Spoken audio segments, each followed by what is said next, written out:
Hey guys, welcome back to the channel. Today's video, I want to talk about Kitty Pryde. So recently, everybody was given this card for free, which is great. Getting a new card in this game is extremely rare at the moment, so I'm very happy that Second Dinner decided to give this card to everybody. I was fortunate enough that I was able to experience playing Kitty when she had her previous effect back in, I believe it was the March season when Kitty was released, and myself and Shayed, who's joined me for this discussion, we got to mess around with her in a few different types of decks. We didn't actually play her in Bounce, but Bounce is definitely like the primary deck in my opinion for Kitty. But basically, I just want to talk about both of our thoughts on her previous effect compared to her current effect, because it's clear that Kitty Pryde is an extremely powerful card, and I've had a lot of fun playing with her. I'm actually going to show a deck at the moment that I've had a great deal of success with. This was built by Shayed. Shayed can testify this deck is absolutely cracked. It's extremely good. To be honest with you, the only thing that would make this deck better is if Kitty had her old effect. Would you agree, Shade? Yeah, it's definitely like one of those situations where I don't think we've ever had anything. I guess leader maybe is like the only true like card text change that was like really impactful. I feel like kind of in the similar way like this is.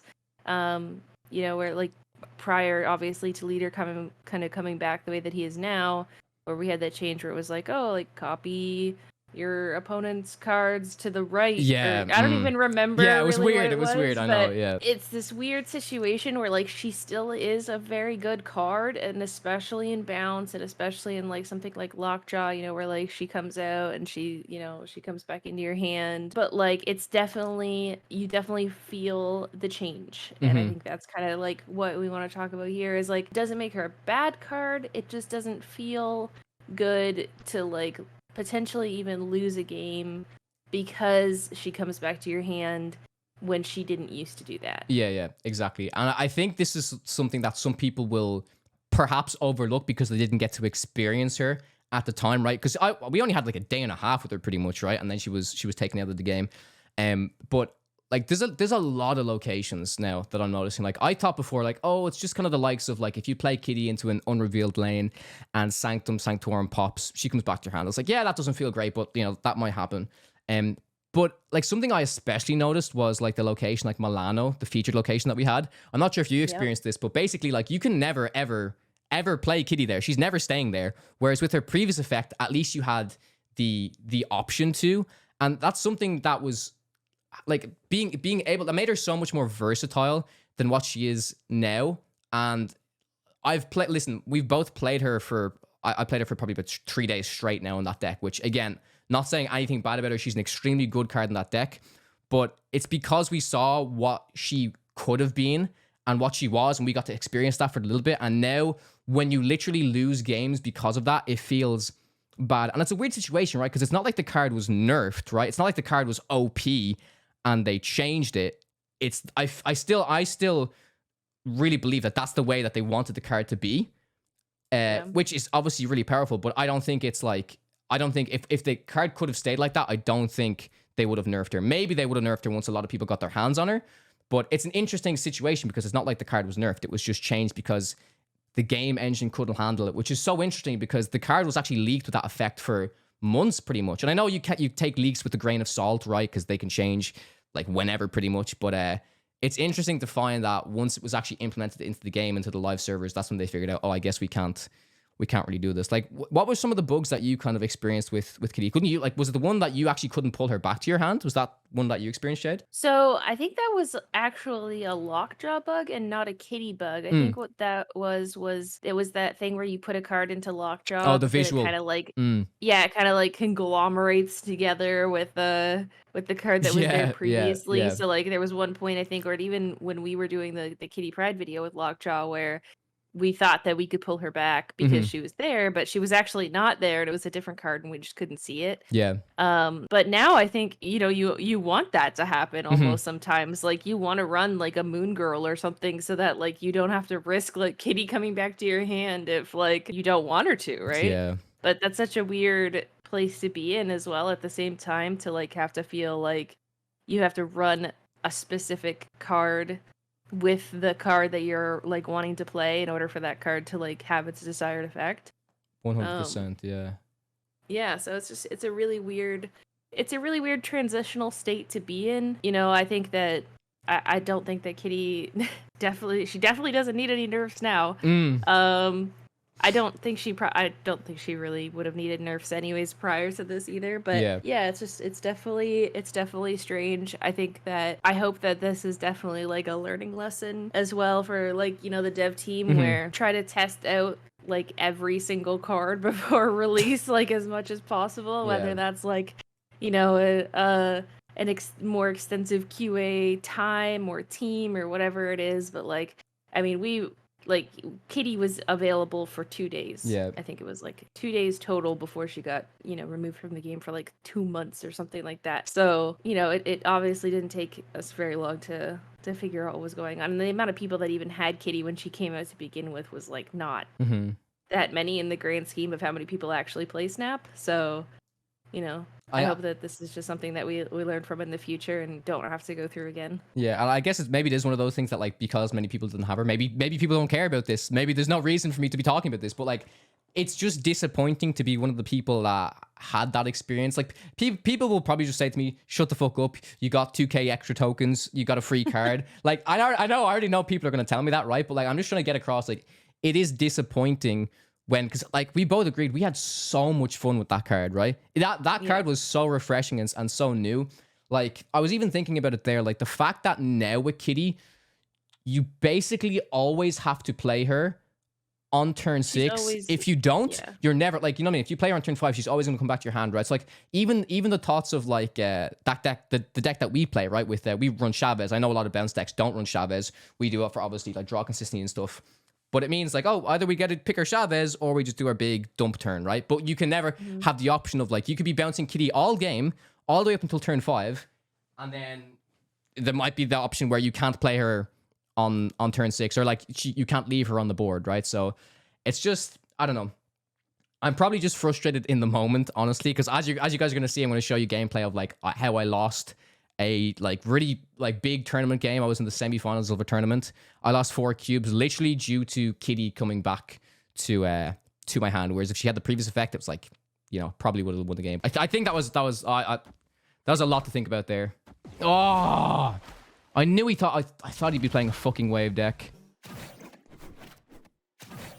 Oh fuck, I messed with the demon. Fuck. Yeah, that was. Listen, guys, I panicked. That was really hard. Oh fuck, they just fucked my lanes now. Wait, no, this should be okay. This is fine, right? Oh, Kitty came back though. Wait, he has Patriot. He has another Patriot, and he gets buffed here. Buffed. Is Patriot actually gonna fucking beat me here? Kitty actually messed us up in that instance. If it wasn't Kitty, if it was something. See, okay, guys, do you want to know the fucking reason why old Kitty was better? This is why. Imagine this was old Kitty, I would have won the game because I would have had to manually drag. But like that, listen, this shit happens. But I just wanted to briefly talk about it because I don't know, I missed the card. Like, please, like you said, Yep. I just hope that they learn from it, right? You know what I mean? And they don't like make these exciting cards that like I'm so hyped for, and then have to be forced to change them. And I do believe they will, but like it's an interesting conversation to have, and I'm curious to know if like people who have Kitty now would they have liked. I'm sure they would have liked to experience what the card was like before, right? It would have been Yeah. so cool. Well, and I also feel like it gave me such a feeling of like fun that I hadn't had in Snap in a really long time, like prior to Kitty coming out. Like Hmm. I was kind of feeling a little bit, I don't know, not down necessarily, but just I hadn't really had that like spark Hmm. of fun. And then Kitty came out and I was like, "Oh my gosh, this card is so much fun." And Yeah. those 2 days that she was there, it was like probably the most fun I've had at Snap in a long time, if ever. Hmm. And even now that she's back, like playing this bounce list that I've been It playing, is like fun, of course. Yeah, it's yeah, so much fun. I think yeah, I got like 20 ranks in like 2 days or something. yeah. Like it's just a really, really fun list. And to be quite honest with you, like I have been struggling really hard with finding that fun spark and Snap Hmm. again since then. And if I wasn't playing if I wasn't playing this Kitty bounce list, I probably wouldn't really be playing Snap at all right now. Yeah. So it just kind of makes me feel like I want more of that. Hmm. You know, like these card releases of like 6,000 tokens for Howard the Duck is like, oh man, it's so rough. It Yeah. just makes me feel so much worse. And like I want cards that, you know, because it's like one card at a time, it's not like a Hearthstone expansion or like a Legends of Runeterra expansion where you get like a big, kind of card dump all at once. Hmm. And we're getting cards like one at a time, and you have to pay 6,000 tokens for each one. It it's very much like a slow drip. And so like because of that reason, like I want to feel excited for every card that comes out, and that is definitely a tall ask, but I feel like because the card acquisition is so rough, like we have a right as players to want that, to want to feel excited for every card that comes out, and to be excited for when those cards drop down a series. And that's what I originally felt with Kitty, and I don't know that I've necessarily felt that way about anything since Kitty. Hmm. I think the next thing that will make me feel that way is probably going to be, High Evolutionary coming Hmm. up, because that card is just going to change so much. That is literally probably the most game-changing card we might have ever seen so far. Hmm. So that's cool, but like I definitely want to feel that again, with Kitty, where it was like, oh my god, I'm so excited for this card. And then it actually lives up to the excitement that I felt. For sure. It was such a unique effect, and I think that's what got us excited about it, right? No other card kind of had that thing, and maybe they pushed themselves too far with that, but it was just, again, the only word I can say was it was just a little bit disappointing to have that opportunity to use her for a few days, and then it's just instantly, no, we got to disable it, we got to take her out. And then obviously it took ages for the card to come back, which was also frustrating. But yeah, I think that like you touched on it there, the biggest thing is the card acquisition. And I know they've addressed that. I'm not sure if you saw the Shade, but like in June there's gonna be 2 of the new cards are gonna be coming to Series 4 straight away. I'm not sure if you saw that. Yeah, I did, yeah. Which is nice, but like the biggest thing now is like Howard the Duck. It's a prime example, right? First of all, no one can acquire it because it's so expensive. I acquire all the new cards because I want to make content on the new cards, and I spend that much money because it's an investment for me, and it's still not enjoyable, right? I do it to showcase the card, to see if it's good, see if it's bad. But before I even make the video, like 99% of the time I'm telling people, don't waste your time, don't buy this card. And people already know, because it's not even that they have the opportunity to buy it, because they're probably saving for the next big card like High Evolutionary, but they're like, Or like trying to buy a house or a car. Like I know, it's trying to pay their rent. will I pay my rent, or will I buy this Series 5 card, you know? I don't know. It's just tough. I gotta feed my children. Yeah, stop. Yeah. I just want people to get excited about the cards together, right? Because like we try our best. That's our, like, honestly, myself and Shade have talked about this the most. The new card every week, it's the most exciting thing for us because it's something we consistently do. We have fun, we play games together, we experience something new. But even this week, you guys probably know, I haven't even put in my Howard the Duck video because it was just not fun. I did not enjoy the card. It was probably like the least enjoyable new card I've had. And we had Shadow King. We had cards that were like really, at the time when they came out, they were not great. Like, do you know what I mean? So I feel like so far the Howard the Duck release was the most underwhelming card release ever for me. Yeah, I agree. Like I don't think there was no incentive for me whatsoever to pay 6,000 tokens for this card. I'm not in your situation. I'm not creating content around it, so I'm not forced to do that. And it just like the way that the card is played and what you use it for is such a like I think that I was more excited for Ghost than Howard. Yeah, I think so too, which honestly. Is like yeah. I also didn't buy Ghost until like I still and didn't buy Ghost. You were the like, Valkyrie like queen, like you loved Valkyrie. You still didn't buy the card because you knew it was like, oh, this is still like not necessary. Like, do you know what I mean? Yeah, it's just one of those cards where like maybe if it came out and it costed like 3,000 tokens instead, that I would have probably bought it just to like mess around with it and experience it. But like this is an ongoing issue ever since they came out with the token system, and it should have been dealt with months ago. And I don't necessarily, like, I mean, if there's any game developers out there that eventually end up hearing or watching this or something and want to reach out to me and let me know, but, like, I genuinely don't believe fixing the token system to adjust it so that new cards that come out cost 3,000 tokens instead of 6,000 tokens. I don't think that's necessarily a coding issue. I think that's just we're a mobile game and we have predatory practices issues more than anything else. And then eventually it just has reached the point now where they're just getting so much backlash on card acquisition that they just have to do something about it. People out there can correct me if I'm wrong, and maybe this is something where like there was some back end thing where like it takes months to change how much a card costs when it releases. Exactly. But yeah. I have a very hard time believing that to be the case, and I think that this is something that should have been addressed like within a month to maybe 2 months maximum after the token system came out, because it's just horrible. Like we have like cards like Howard, cards like Shadow King, you know, like these cards that are coming out that cost 6,000 tokens when there's supposed to be this whole like big bad system where like the big bads cost 6,000 and they'll always cost 6,000. Well, if that's the case, something that isn't a big bad should never be released in the same category as a big bad. Yeah, exactly. Because that's just completely counterintuitive. Like, you're telling me that Howard the Duck is a big bad. As strong as Galactus. Yeah, you're telling me that Howard the Duck is as strong as Thanos. You're telling me that Howard the Duck is as strong as Galactus, as strong as Kang. Like, I mean, Kang is debatable as well, but whatever. Like, lore-wise, I kind of get it. But anyways, I just, like, it's so frustrating to be like, oh, yeah, this card is, like, the same value as, like, another card. Like, Thanos literally puts, like, fucking 6 whatever cards, extra cards in your deck. You know what I mean? Like, and it's so counterintuitive to me, and it just drives me crazy. Yeah, and that's the issue as well, is like people, like, you can't even value cards properly by like their quote unquote power level, because the token value of it is taken into account so much as well, right? Like, some people are saying, oh, Howard's a really bad card, blah, blah, blah. I mean, like if Howard was 2k 3k or whatever, like, he's still probably not a great card, but he's fine. He's a cool card to add to the game. Like, I'm not saying this card is trash, it should, like, it's a cool card to have, right?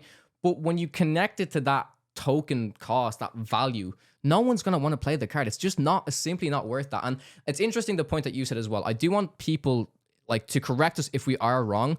And also, if you guys know, obviously I know the devs communicate a lot on Discord. I don't like keep up with it too much, but if they have said reasons, if people have asked why don't, I'm sure many people have already asked this, why don't they release cards straight into Series 4, straight into Series 3? Like, they're saying they're going to do it in June now, but like, it's kind of a little too late for, in my opinion, honestly. Like, this should have been done months ago, and if it was done months ago, now it feels fucking horrible, right? Like, you've spent, you particularly, and other I spent content so creators, much, but like I know, like, Eggs for one has spent like so much money on making sure that she gets these cards early because she's a content creator and wants to showcase them, and now they're going back in and being like, oh, well, from this point on, you know, cards are gonna release cheaper, and it's like, okay, well, like, why didn't you do this a long time ago? Because now I've spent 6,000 tokens on a card that is not even remotely, like, Howard is worth like 1,000. Yeah, I would. Yeah, I'd say maybe, one to 2k, maybe. Yeah, exactly. And like, now you're out here like, okay, well, like, these cards are now from now on gonna release at like 3k tokens instead of 6k tokens, and you're like, cool. Well, like, you know, I've spent 40,000 tokens over the last like 2 months trying to get these cards that, you know, if you guys had fixed this sooner, would have costed literally half that amount. Yep.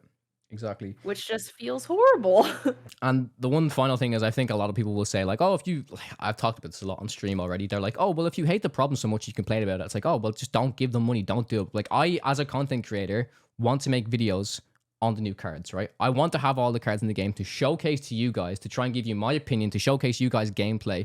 But it's literally in the state now where, like, nobody even cares about the new, people don't even care about the thought of the new card, that nobody wants to see it because it's such a, oh, I'll get this card, like, what's the meme? I'll get this card in 2024, 2025, you know? It's like, just nobody cares. But like, and that's why I'm really excited for cards like High Evolutionary, because they will be, I feel like they will be worth their value.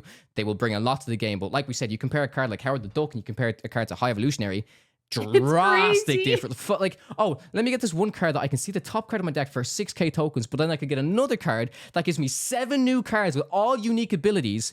Oh yeah, let me get the duck. You know what I mean? It's like, I don't get it, man. Well, and it also, we have to talk about the, you know, to me, what is such an elephant in the room, which is Jeff, the baby shark. Oh yeah.